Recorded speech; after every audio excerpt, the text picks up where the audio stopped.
Hello friends, कैसे हैं आप? बढ़िया मस्त रहिए और एंटरटेनमेंट का मज़ा लेते रहिए। भाई, जब जब शो की कहानी बदली जाती है तो फैंस नाराज भी होते हैं, और जब जब शो की स्लॉट पर शो शुरू नहीं होता है तब तब फैंस आर्ग्यू करते हैं, गुस्सा दिखाते हैं।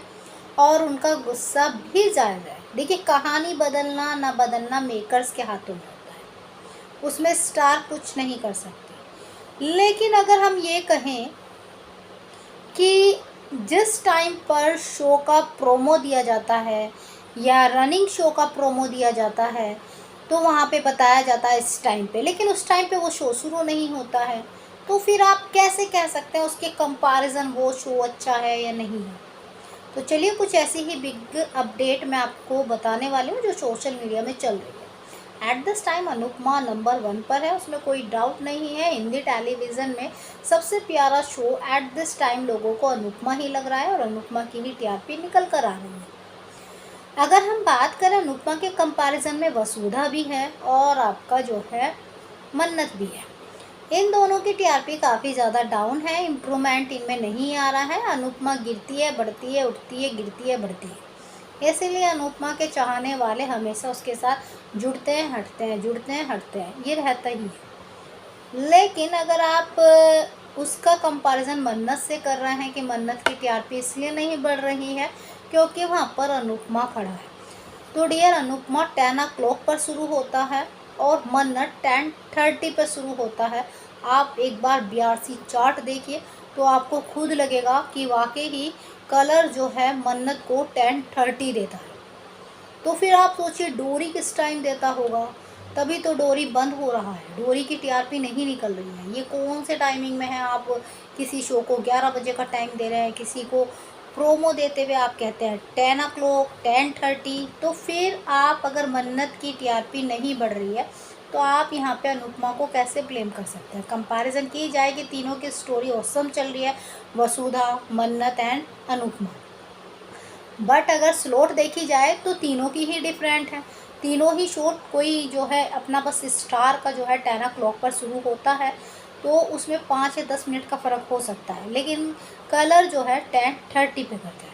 तो इसीलिए जो वो मन्नत के चाहने वाले हैं वो अनुपमा से कंपैरिजन ना करें। 10:30 आप झनक से कंपैरिजन कर सकते हैं क्योंकि झनक 10:30 का है। अगर हम बात करें दूसरा बड़ा शो जिसकी कंपैरिजन बहुत ज़्यादा हो रही है, वो है ये रिश्ता क्या कहलाता है, और जो है महालक्ष्मी। कभी महालक्ष्मी स्लॉट किंग था, टॉप 5 में था, आज वो टॉप 5 में नहीं है और ना ही स्लॉट किंग है। उसके बराबर जो शो कराता है ये रिश्ता क्या कहलाता है, वो गिरता है, बढ़ता है, गिरता है, बढ़ता है। वैसे ही उसने फिर अपने आप को बढ़ा लिया है और वो टॉप 5 में एक अच्छी पोजीशन पर है।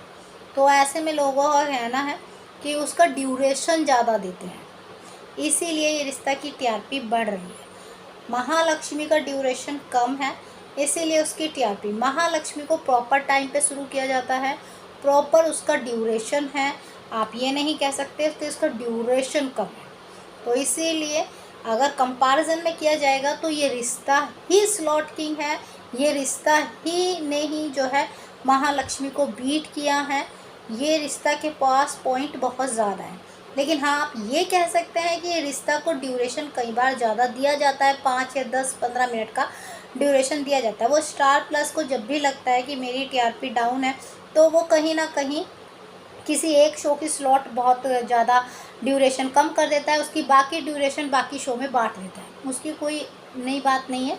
जब भी उसे लगता है मेरे शो की टीआरपी डाउन आ रही है या कंपैरिजन दूसरे शो आगे बढ़ रहे हैं तो वो अपने शो का ड्यूरेशन बढ़ा देता है, और जब ड्यूरेशन बढ़ जाएगा तो डेफिनेटली टीआरपी बढ़कर ही आएगी। तो ऐसे में अब आपकी क्या राय है? कमेंट करके ज़रूर बताइए। बाकी जानकारी के लिए डियर लाइक सब्सक्राइब दोनों मिलते हैं।